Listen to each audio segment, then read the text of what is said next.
Set చూడడానికి తరుణ్ గారు వచ్చారు. వచ్చి చూసి నన్ను అప్రిషియేట్ చేస్తే నాకు అసలు ఎంత హ్యాపీ అంటే అంత పెద్ద లెజెండరీ ఆర్ట్ డైరెక్టర్ నా సెట్కి వచ్చి చూసి నన్ను అప్రిషియేట్ చేయడానికి కళ్యాణ్ గారు మళ్ళీ పిలిచి నన్ను మా ఇద్దరిని పక్కన నుంచోబెట్టి ఫోటో కూడా తీయించారు. అది ఇంకా మర్చిపోలేను అనిపోతే 10 times అవ్వచ్చు, 15 times అవ్వచ్చు, 100 times అవ్వచ్చు స్కెచ్లు వేస్తాం. బట్ ఈ సెట్కి నేను స్కెచ్ చేయలేదు, అసలు ఒక్క స్కెచ్ కూడా వేయలేదు. ఎందుకు వేయలేదంటే స్కెచ్ చేసి మళ్ళీ డిస్కషన్ చేసి ఇంత టైం వేస్ట్ చేసేవాళ్ళు.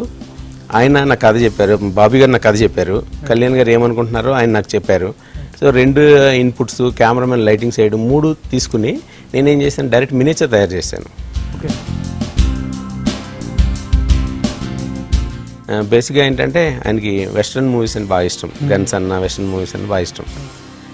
సో వెస్ట్రన్ టచ్ ఉండి ఇండియన్ కల్చర్ ఉండేలాగా, నార్త్ కల్చర్ మిక్స్ అయ్యి ఉండేలాగా సెట్ని డిజైన్ చేశాను. ఓకే. సో అందుకని నేను ఆయన చెప్పింది నాకు ఐడియా ఉంది కాబట్టి దానికి తగ్గట్టు మినియేచర్ తయారు చేశాను. చేసిన తర్వాత 2-3 చిన్న చిన్న చేంజెస్ ఉంటే చెప్పారు నాకు ఆయన, ఇలా ఉంటే బాగుంటుంది, ఇలా ఉంటే బాగుంటుంది అంటే అవన్నీ నేను ఇన్పుట్స్ తీసుకుని February 1st అంటే నియర్లీ 70 days నేను పెట్టిన టార్గెట్. ఓకే. సో ఆయన చెప్పారు February 1st అంటే మనం సినిమా చాలా లేట్ అయిపోతుంది, ఆర్టిస్టుల డేట్లు అంతా అందరూ ఉన్నాయి, కాంబినేషన్ అంతా ఉంది, జనవరి 1st వీక్లో ఎలాగైనా మనం సెట్ స్టార్ట్ చేయాలి, నువ్వేం చేస్తావు, నువ్వు ఎలా ప్లాన్ చేస్తావు, నువ్వు చూసుకోని చెప్పి నాకు టార్గెట్ ఇచ్చారు. నాకు తెలిసి నేను చూసిన సినిమాల్లో కానీ, పాత సినిమాల్లో కానీ, బాలీవుడ్ మూవీస్లో కానీ ఎక్కడ సెట్లో రైల్వే ట్రాక్ అనేది ఇప్పటివరకు ఎవరు వేయలేదండి. ఓకే.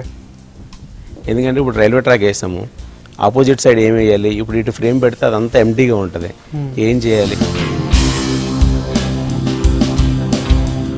ఎవరు వచ్చినా సరే ఈ సెలూన్లోనే కూర్చోబెట్టేవారు. ఆయన చిరంజీవి గారు వచ్చినప్పుడు కూడా ఇక్కడే కూర్చున్నారు, అందరూ ఇక్కడే.